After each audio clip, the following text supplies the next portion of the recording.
vamos falar sobre, além da reação de adição nucleofílica ao grupo carbonila, aldeídos e cetonas, nós vamos falar também, na aula de hoje, continuar falando, na verdade, sobre alguns métodos de preparação de aldeídos e cetonas.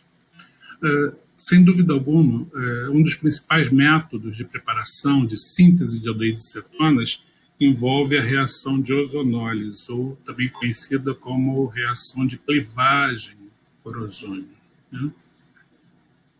Reação chamada de ozonólise.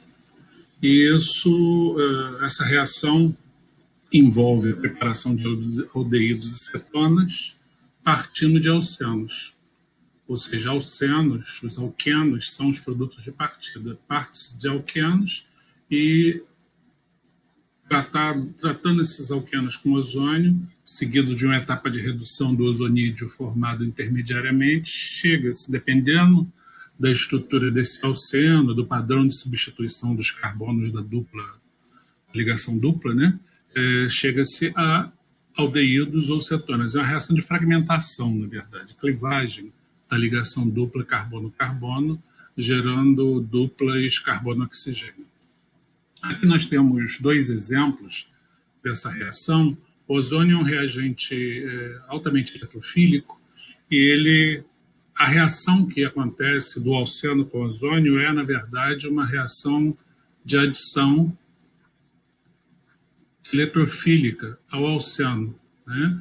Onde o ozônio promove a clivagem dessa dupla ligação carbono-carbono, gerando dois fragmentos. Nesse caso aqui, como em um dos carbonos eu tenho uma ligação carbono-hidrogênio e no outro também, na clivagem dessa ligação dupla entre esses dois carbonos, eu vou gerar, então aqui os dois carbonos, eu vou gerar dois aldeídos, né?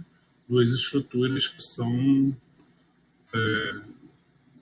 aldeídos, que suportam a função aldeído.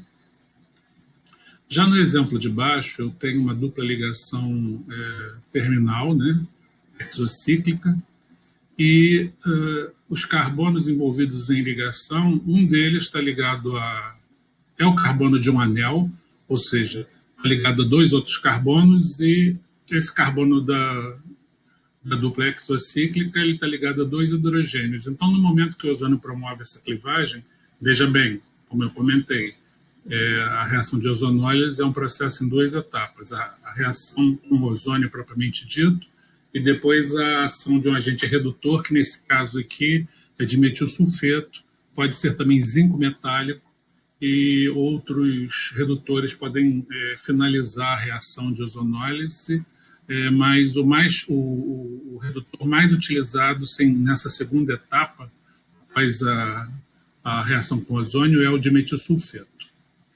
Então, voltando aqui ao alceno, na clivagem dessa dupla ligação carbono-carbono, eu vou gerar, nesse caso, uma cetona, ou seja, esse carbono carbonílico está aqui, ele está ligado aos outros dois carbonos, que são os carbonos também do anel, então gera uma cetona, e nessa fragmentação da dupla, esse carbono está ligado a dois hidrogênios, então eu tenho a obtenção do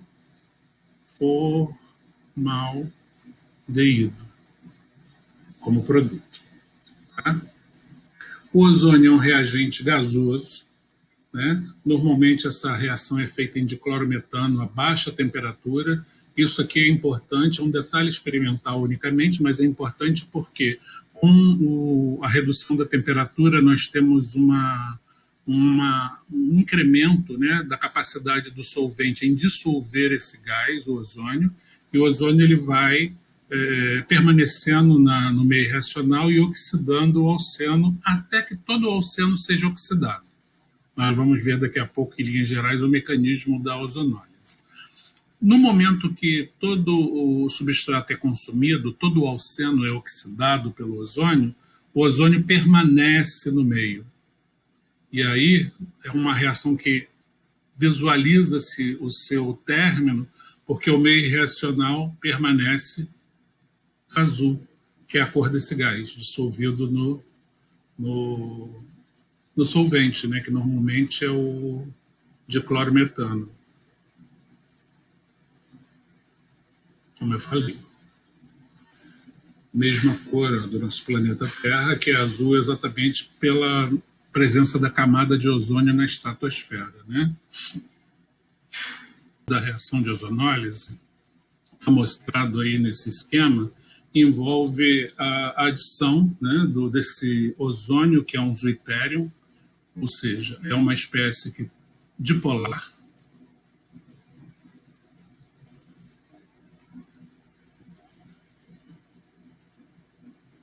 Esse termo zwitterium é um termo muito utilizado em química orgânica, mas é uma palavra alemã que, na sua tradução, quer dizer exatamente íon dipolar. Ou seja, é uma estrutura, né, onde você tem 3 átomos de oxigênio contíguos e 2 cargas, uma positiva e uma negativa. É uma molécula neutra, essas cargas se anulam, mas numa porção dela, né, numa das porções da molécula, ela é altamente eletrofílica. E na aproximação com os pares de elétrons da nuvem π, eu tenho o ataque sobre esse oxigênio, esse par de elétrons vem para cá, restabelece a neutralidade desse oxigênio que tem uma carga formal positiva, e com a quebra da ligação π, esse carbono fica positivo e recebe um dos pares de elétrons do oxigênio que tem densidade de carga negativa, formando esse intermediário cíclico que a gente chama de ozonídeo. Esse ozonídeo se fragmenta, levando a 2 fragmentos, né, que se recombinam, e nessa recombinação eu formo o malozonídeo. Esse aqui é o intermediário final, que após a ação do redutor, que é o dimetilsulfeto,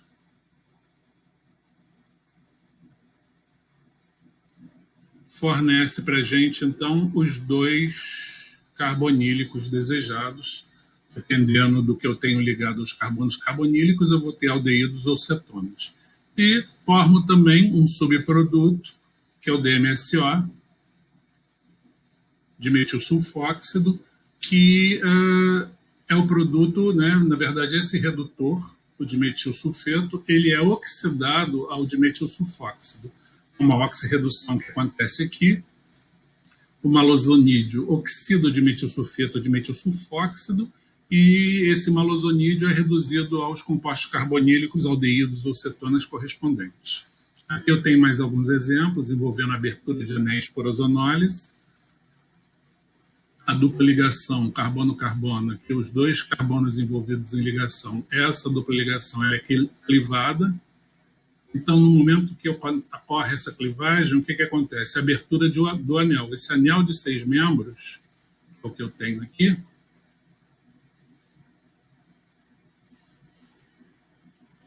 só um minuto, gente. O que eu tenho aqui? Um anel de 6 membros, né?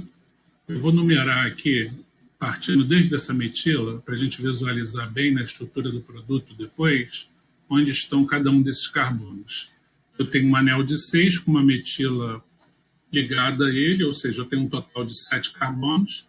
Começando a numerar da metila, 1, 2, 3, 4, 5, 6, 7. Estão aqui os 7 carbonos. Então, o carbono 2 e o carbono 7, se a gente olhar aqui, o carbono 2 e carbono 7 eram os carbonos da dupla. No momento que acontece essa clivagem, essa ozonólise, depois da redução do ozonídeo com dimetilsulfeto, né, eu gero essa estrutura com 2 funções carbonílicas, um aldeído, uma cetona e um aldeído, formados pela abertura desse anel de 6. Aqui também, na clivagem dessa estrutura, eu vou formar 2 fragmentos, como aqui também, expandindo esse anel, e aqui eu vou ter clivagem em 2 posições. E eu quero que vocês descrevam para mim depois quais serão as estruturas desses produtos formados nessas reações aqui de ozonólise, tá? Então, são 3 equações que estão mostradas aí, equação A, equação B e equação C, envolvendo ozonólise, obviamente em diclorometano, a baixa temperatura, seguido de adição de dimetilsulfeto.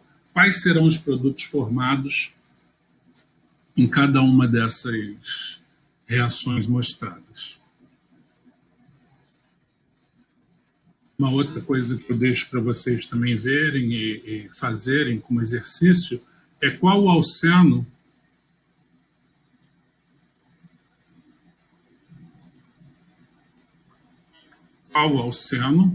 que, quando tratado com ozônio, seguido da adição de dimetilsulfeto, gera esses dois fragmentos carbonílicos, esses dois compostos aqui. Qual a estrutura? Perdão. Qual a estrutura desse alceno? Eu deixo isso aí para vocês fazerem. Até porque esse conteúdo, gente, é conteúdo que vocês viram em Orgânica 1. Estou dando uma passada nisso aqui, porque efetivamente é um método importante de formação de carbonila de aldeídos e cetonas, né, de preparação, de síntese de aldeídos e cetonas, mas é um assunto que vocês já viram, então isso aqui é basicamente uma revisão. Uma outra reação que vocês viram também em Orgânica 1, isso foi o finalzinho da Orgânica 1, quando vocês estudaram as reações de substituição eletrofílica em núcleos aromáticos, são as acilações de Friedel-Crafts, onde um núcleo aromático reage com cloreto de ácido na presença de um ácido de Lewis. Aqui o ácido de Lewis é cloreto de alumínio, gerando uma alquil-aril-cetona. É um método de preparação de cetona, como subproduto a gente tem HCl nessa reação. Eu posso preparar também diarilcetonas, né? Se eu tiver um cloreto de ácido desse aqui, como esse aqui, né? É originado de um ácido do tipo ácido benzoico. Reagindo com o núcleo aromático, eu vou ter a formação da ligação carbono-carbono, foi essa ligação aqui que se formou. Na formação dessa ligação, eu formo uma cetona, com dois ligados ao carbono carbonílico, dois núcleos aromáticos, que a gente chama de uma diaril, né? Por ter dois grupos aromáticos ligados ao carbono carbonílico. Obviamente, por ser uma reação de substituição eletrofílica aromática, como eu falei no início, se eu tiver um padrão de substituição, um grupo qualquer já substituindo o núcleo aromático, eu vou ter um efeito diretor.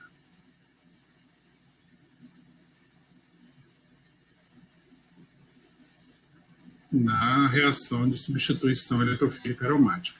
Então é isso que eu sugiro a vocês que deem uma olhada no conteúdo que vocês já estudaram semestre passado em Orgânica 1, revejam o mecanismo, eu não vou voltar nisso aqui, tá? O mecanismo da substituição eletrofílica aromática e, especificamente, vejam acilações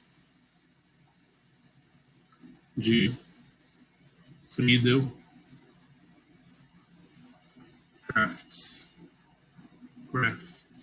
ok? Vejam isso, dando uma ênfase na questão do efeito diretor de grupos que substituem um anel, né? Porque dependendo, se você já tem um grupo presente, isso aqui, se você tem um anel aromático e você já tem um substituinte ligado a ele, um grupo qualquer, em relação a esse substituinte, você vai ter posições orto, meta ou para. E dependendo da natureza desse grupo, se ele é doador ou retirador de elétrons, né, dependendo também do volume estérico, isso tudo vai ter influência em qual dessas posições vai ser a que vai gerar produtos de substituição. Então, deem uma olhada nesse conteúdo, revejam esse conteúdo de Orgânica 1, para vocês entenderem melhor e expandirem um pouco mais essa questão nos exemplos da aplicação da reação de acilação de Friedel-Crafts na preparação de cetonas, de arilcetonas especificamente. Bom, entrando agora num ponto extremamente importante de aldeídos e cetonas, que é efetivamente a reação que acontece com eles, a adição nucleofílica, ligação dupla carbono-oxigênio, Como está mostrado aqui, o carbono da carbonila é um sítio extremamente deficiente em elétrons. Eu tenho uma carga parcial positiva sobre o carbono e uma carga parcial negativa sobre o oxigênio, e isso é devido a quê? A esse dipolo que existe aqui, né, de maneira permanente, fazendo com que o oxigênio seja uma região negativa e o carbono seja uma região deficiente, positiva, com densidade de carga positiva, com deficiência de elétrons.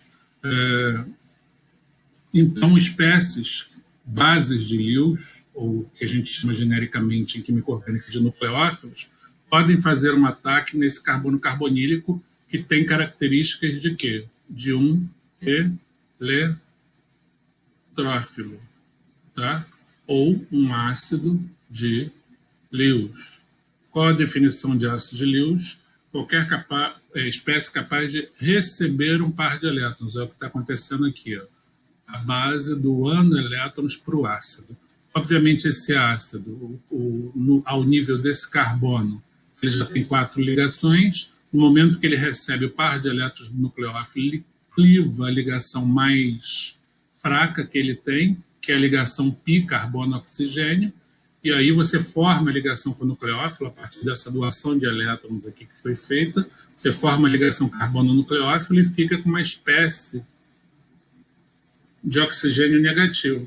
E depois abstrai H+ do meio, ou do solvente, enfim, de uma outra espécie que tenha hidrogênio ligado a um átomo eletronegativo e tem a formação do produto de adição.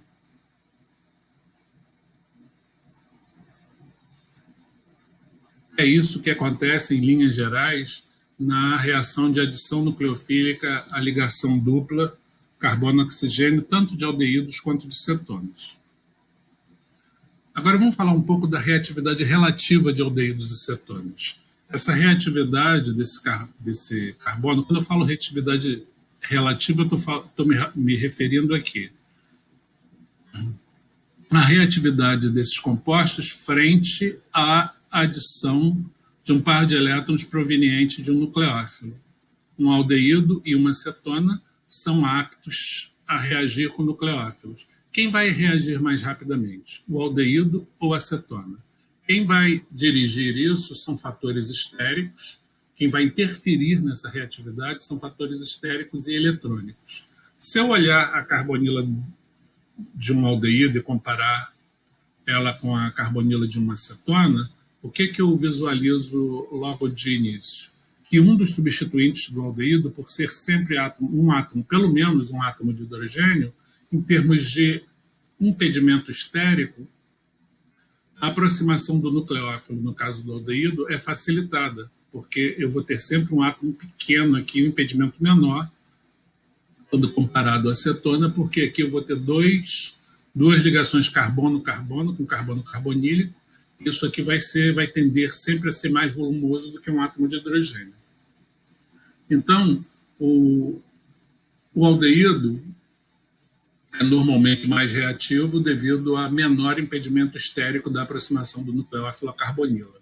E as questões eletrônicas? Grupos alquil, normalmente a gente já viu que doa elétrons por efeito indutivo para o carbono carbonílico. No caso da cetona, eu tenho 2 grupos alquil doando elétrons por indução, diminuindo essa deficiência em elétrons aqui. No caso do aldeído, eu vou ter somente um grupo alquil doando, que vai fazer com que a deficiência em elétrons do aldeído seja menos compensada, seja maior, então, consequentemente, do que da cetona. Então, tanto por questões estéricas quanto por questões eletrônicas, os aldeídos são mais reativos do que cetonas. Tá? Aldeídos mais reativos que cetonas frente a reações com bases de Lewis com espécies nucleofílicas. Okay?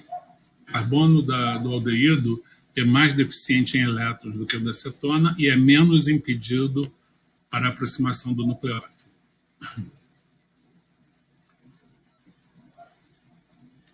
Bom, a gente já viu em linhas gerais como é que se dá essa aproximação do nucleófilo, e agora a gente vai falar especificamente de adição de nucleófilos de oxigênio a carbonila de aldeídos e cetonas. Na verdade, a gente já viu um pouco disso aqui quando falou em aulas anteriores nas reações de hidratação.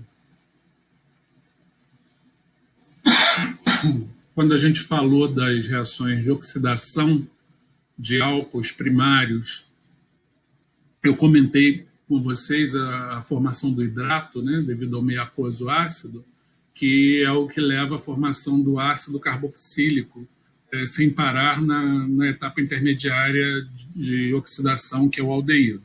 Então, eu mostrei, para vocês entenderem, a reação de hidratação. Aquela reação de hidratação já é um exemplo de adição de um nucleófilo de oxigênio, ou seja, adição da água.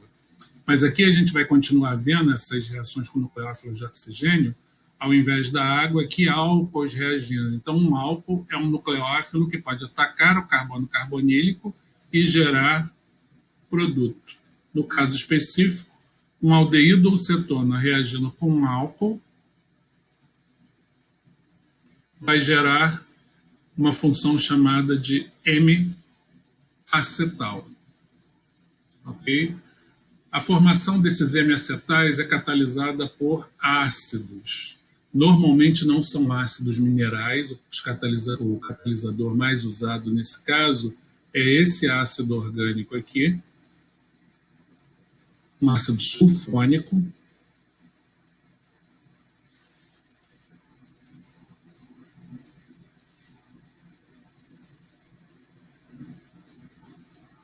É o APPS, que é o ácido para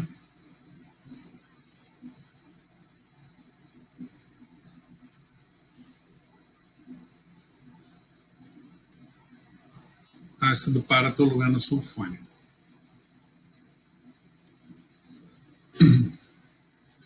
Então, como é que acontece essa catálise ácida? Ora, quando eu coloco um aldeído ou cetona frente a um ácido qualquer,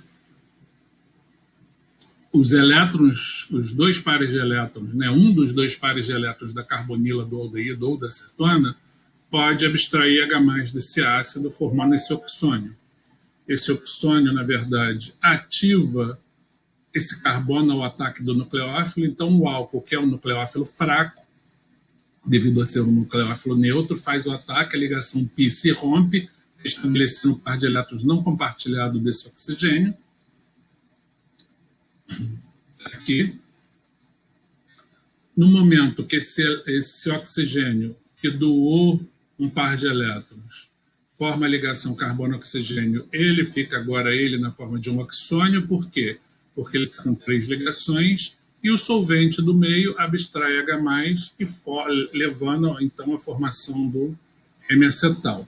Uma característica do M-acetal é você ter no mesmo carbono, olha só, o M-acetal não é um álcool, gente. Aqui eu tenho um carbono, sp3, que sustenta uma hidroxila, mas isso não é um álcool. Isso aqui é uma exceção de um carbono sp3 que sustenta hidroxila e não é álcool. Por quê? É porque ele é um M-acetal. O que caracteriza ele ser um M-acetal é que, além da hidroxila, ele tem também ligado a ele um grupamento OR, proveniente do álcool. Tá? Então, isso aqui é uma função orgânica.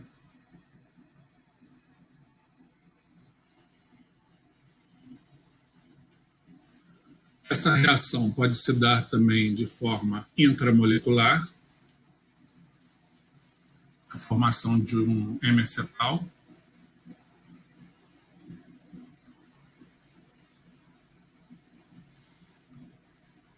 Aqui nós temos uma versão intramolecular dessa reação, ou seja, carbono carga parcial positiva, oxigênio carga parcial negativa. Internamente, eu tenho o nucleófilo e o eletrófilo. Então, a hidroxila do álcool lá no carbono 1, 2, 3, 4, a hidroxila do álcool primário sustentada pelo carbono 4 ataca o carbono do aldeído, que é o carbono 1, fechando um anel de 5 membros.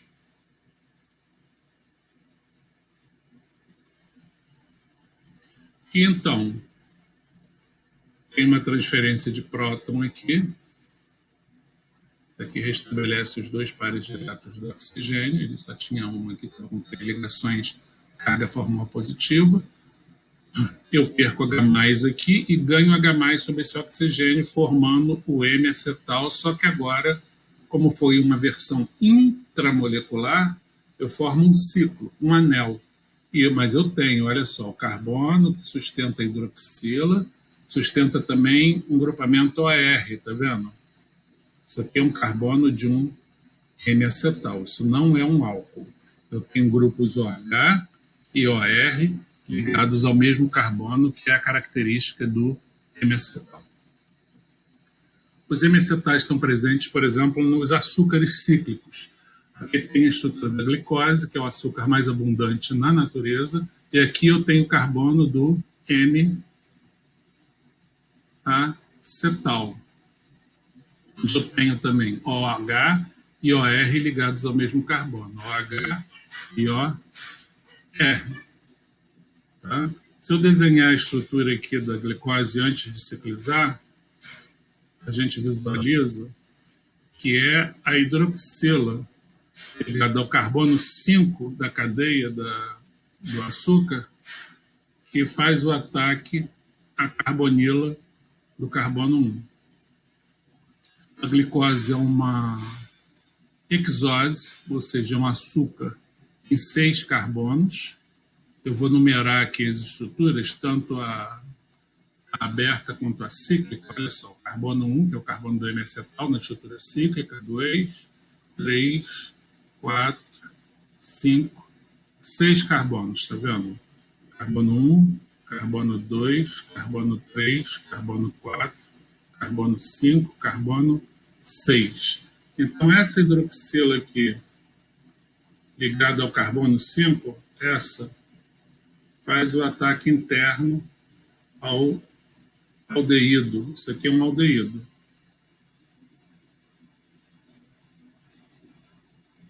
Do carbono 1. Deixa eu desenhar isso aqui um pouquinho melhor.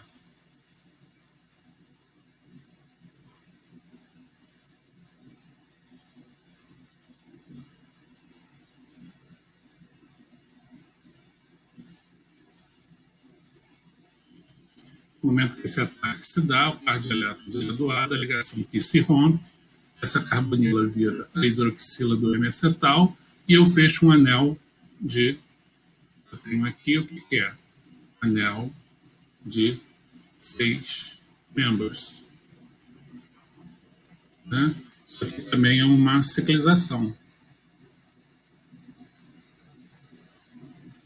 A reação é intramolecular. Ok? Aqui está o mecanismo da reação de formação de M-acetais e chegando até o acetal. Então, vamos ver desde o início. A carbonila do aldeído da cetona. Aqui eu tenho um aldeído, porque, olha só, um dos ligantes é um hidrogênio. Ela é protonada. Eu formo o oxônio que ativa a carbonila, torna esse carbono ainda mais positivo, porque agora ele está ligado a um oxigênio com carga formal positiva. Eu posso, inclusive, escrever uma outra forma de ressonância na qual eu vou ter essa carga formal sobre o carbono. O par de elétrons do álcool faz o ataque, forma uma ligação carbono-oxigênio, forma aqui outro oxônio, que perde H+ para o meio e forma aqui o meu M-acetal. Ok? Esse é o M-acetal. Olha lá a característica do M-acetal. Hidroxila e OR ligadas ao mesmo carbono. Esse M-acetal, que aparece desenhado aqui de novo, se ele continua em meio ácido na presença ainda do álcool, a hidroxila do M-acetal ela pode ser protonada, e agora eu tenho aqui o que? Um excelente grupo abandonador, porque isso aqui vai sair uma molécula neutra na forma de água. E essa saída de água aqui, ela é facilitada porque no mesmo carbono que eu tenho ligado à hidroxila, eu tenho também esse outro oxigênio que pode doar um par de elétrons, formando esse oxônio e ajudando na partida da molécula de água. Olha só. Então, essa espécie também reativa, tenho ainda, como eu disse, álcool no meio, essa espécie positiva, sofre ataque de outra molécula de álcool, forma esse oxônio que perde H+ por meio, e agora eu não tenho mais o carbono de um M-acetal. Esse carbono não tem mais uma hidroxila e um OR ligado a ele. Na verdade, ele tem dois radicais. Perdão. Ele tem dois radicais OR.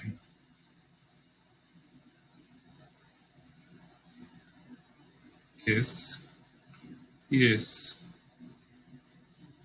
Isso aqui é um acetal.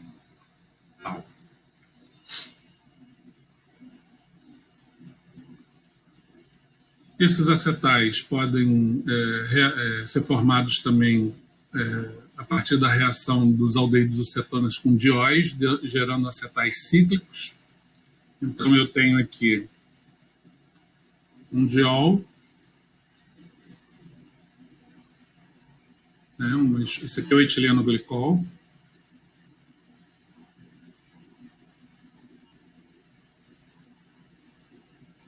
Catálise ácida.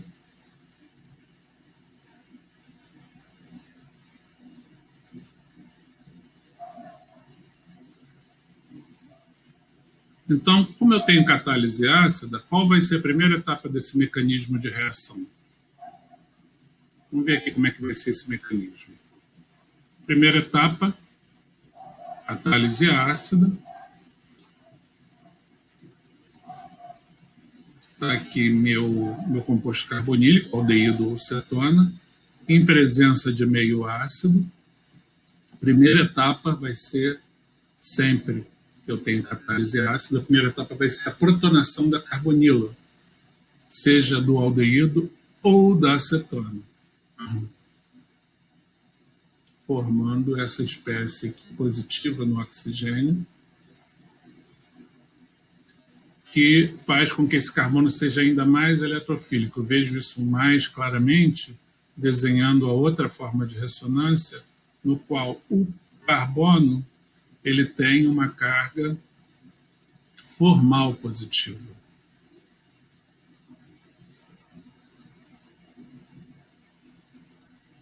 Então, com a protonação, o que está acontecendo é a ativação da carbonila para ataque do nucleófilo. Ativação por quê? Porque eu estou aumentando ainda mais o caráter deficiente em elétrons desse carbono. Ele está aqui com a carga formal agora. Então, o nucleófilo, o que é o nucleófilo? É o etileno glicol. Ele vai reagir.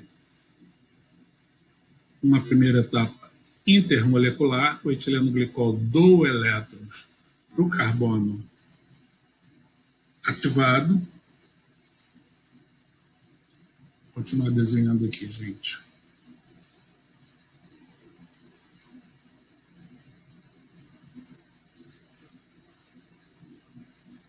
O etileno glicol doou, né? Isso aqui é o hidrogênio. Aqui eu tenho um par de elétrons, carga formal positiva. A outra hidroxila aqui com seus dois pares de elétrons. Até o momento ela não participou. Essa espécie perde H+ para o meio, estabelece a neutralidade desse oxigênio.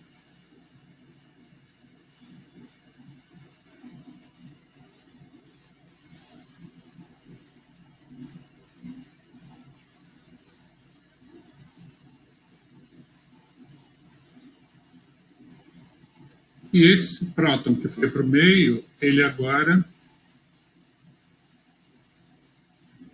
é recebido sobre a hidroxila. Essa hidroxila ela vai partir na forma de água, de uma molécula neutra. Então, eu vou ter intermediariamente a formação desse oxônio aqui, ó, no qual o oxigênio da hidroxila agora é positivo, OR',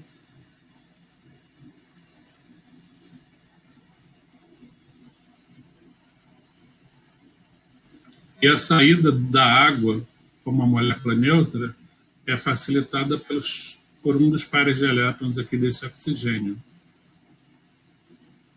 Vocês estão prestando atenção, eu já tinha falado isso em aulas anteriores, que todas as setas aqui indicam fluxo de elétrons. Perdão, faltou aqui uma carga positiva, isso aqui é um próton. Todas as setas que eu estou utilizando indicam o fluxo de elétrons. Está vendo? Então, eu tenho aqui perda de água, a água sai como uma molécula neutra, e eu formo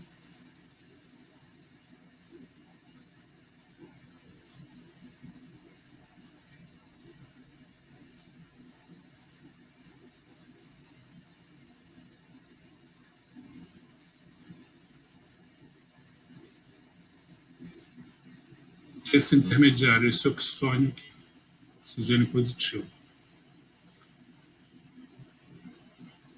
E o afroataque agora é uma reação intramolecular. O afroataque do par de elétrons do oxigênio da outra hidroxila. O par de elétrons vem para cá.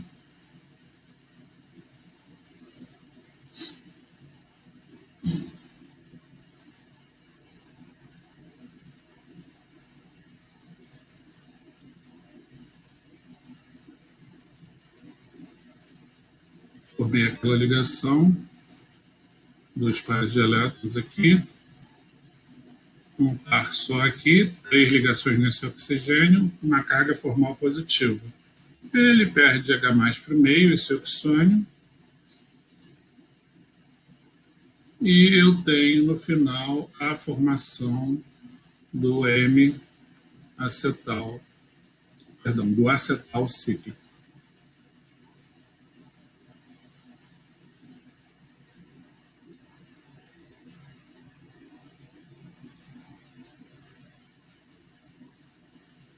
Nessa etapa aqui,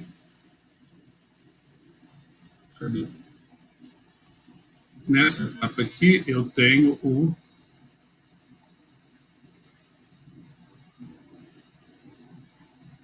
que continua reagindo em meio ácido, numa reação intramolecular agora, a outra hidroxila do diol fecha o anel de 5 membros. Ok?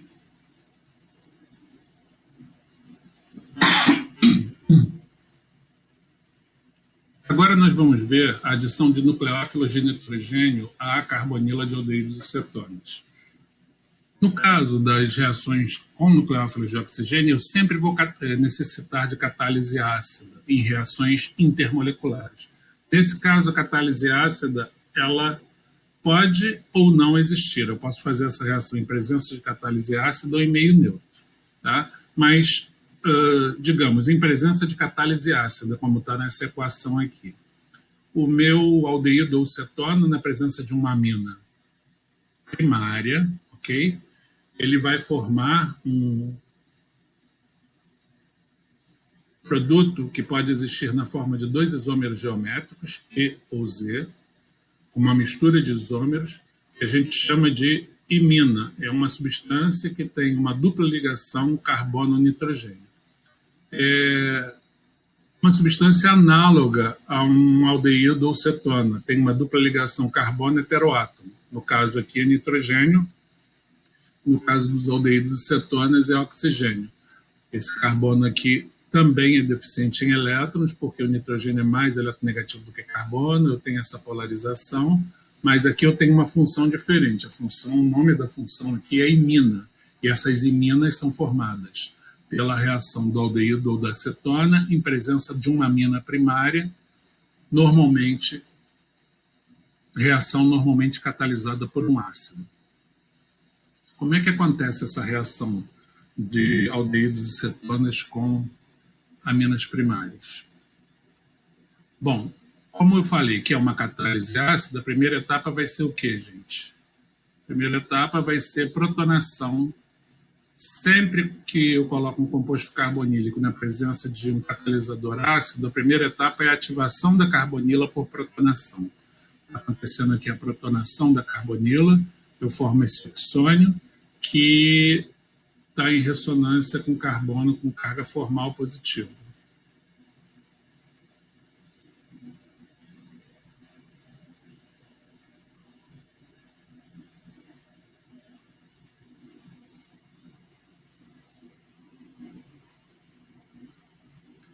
Ok? Ou seja, o que está acontecendo aqui é o que a gente pode chamar de uma ativação da carbonila por protonação. Agora, essa carbonila ativada, ela reage com o quê? Com a amina primária presente no meio.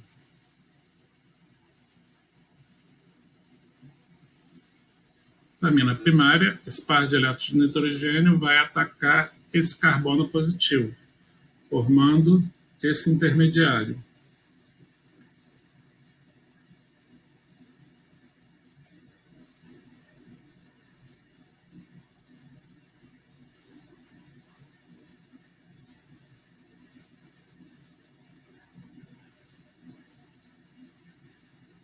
Nitrogênio, que era neutro do par de elétrons, fica com uma carga formal positiva. Esse nitrogênio pode perder H+ para o meio. Menos H+. Vai formar esse produto. Esse intermediário, melhor dizendo.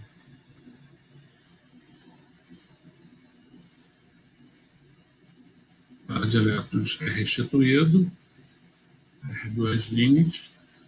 Mas como eu estou em meio ácido, esse ácido pode protonar a hidroxila,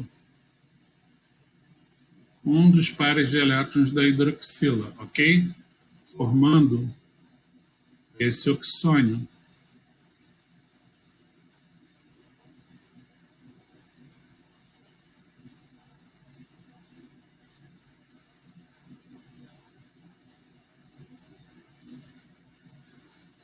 E eu tenho aqui uma condição parecida com o que nós vimos anteriormente na reação, no mecanismo da formação do acetal. Um oxônio que pode liberar água como molécula neutra, auxiliada pelo par de elétrons, que no caso era do oxigênio, agora é um par de elétrons ainda mais fácil de participar da reação, visto que ele está num átomo menos eletronegativo que o oxigênio, que é o nitrogênio. Então, o nitrogênio dou esse par de elétrons para cá e eu quebro essa ligação liberando água. Nessa liberação de água, eu formo esse intermediário.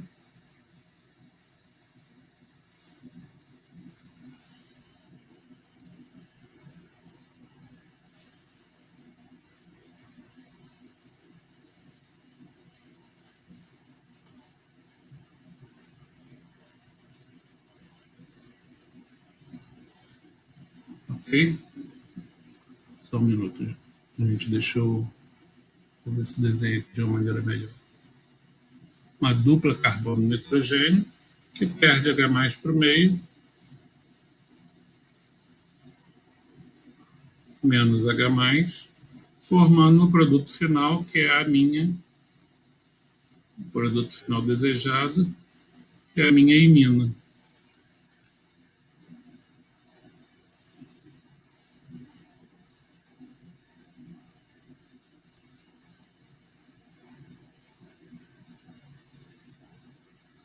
Essa imina, se vocês prestarem atenção, eu coloquei aqui uma ligação dupla, carbono e nitrogênio.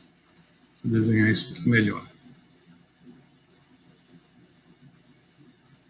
De elétrons do nitrogênio. Eu coloquei essa ligação aqui de uma forma assim tremida, né?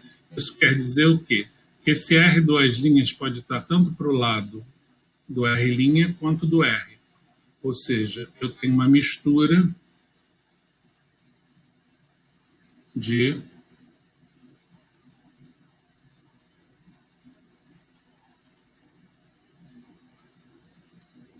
de isômeros ZZ, de esteroisômeros.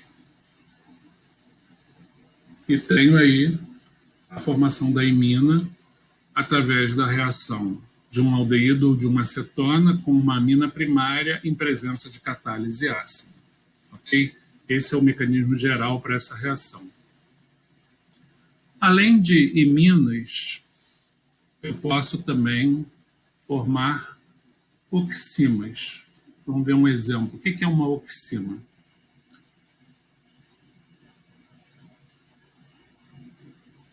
Aqui eu tenho a ciclohexanona reagindo com hidroxilamina.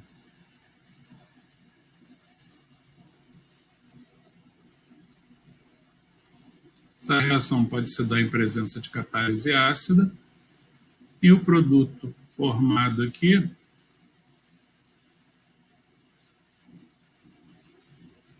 vai ser esse. Isso caracteriza uma oxima, uma C-N com nitrogênio ligado a uma hidroxila. Isso é a característica da função oxima, ok? Com liberação concomitante de água. Mecanismo.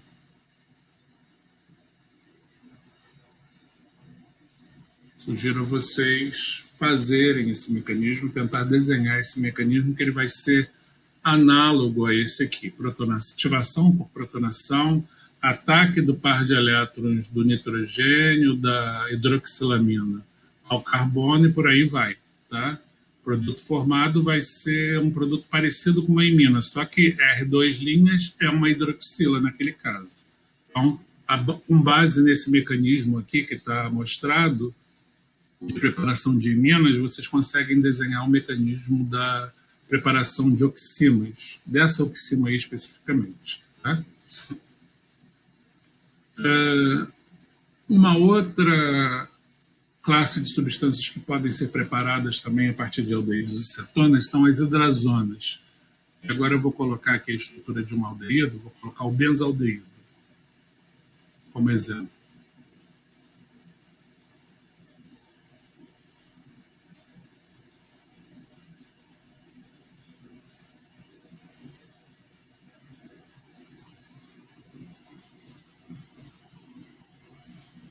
Reagindo com hidrazina ou derivados, a gente vai ver daqui a pouco. Uma reação que pode ser feita também em presença de catálise ácida.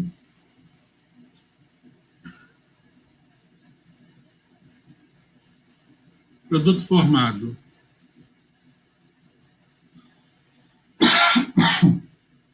vai ser a hidrazona correspondente.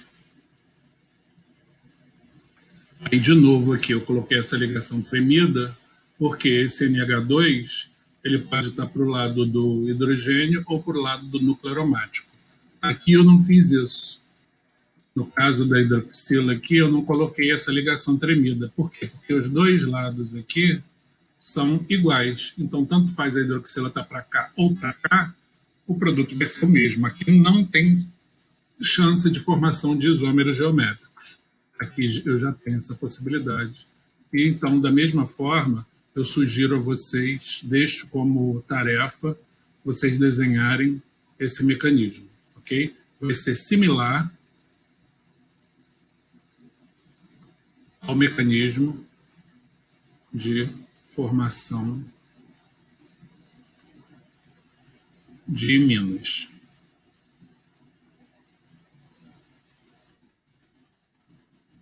Semicarbozonas também é uma outra classe de substâncias.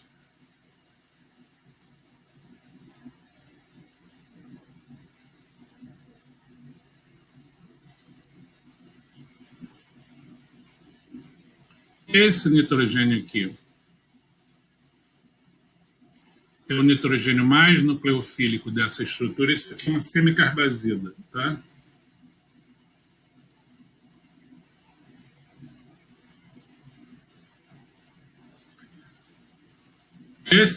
Os dois nitrogênios ligados ao carbono carbonílico, eles estão comprometidos por ressonância com a carbonila.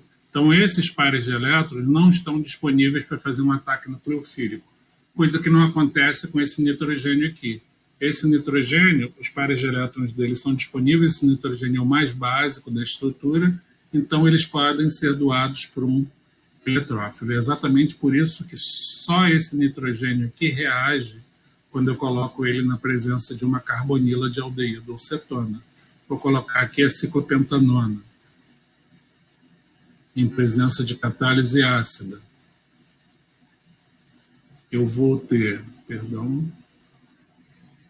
catálise ácida, tá? Eu vou ter a formação desse produto.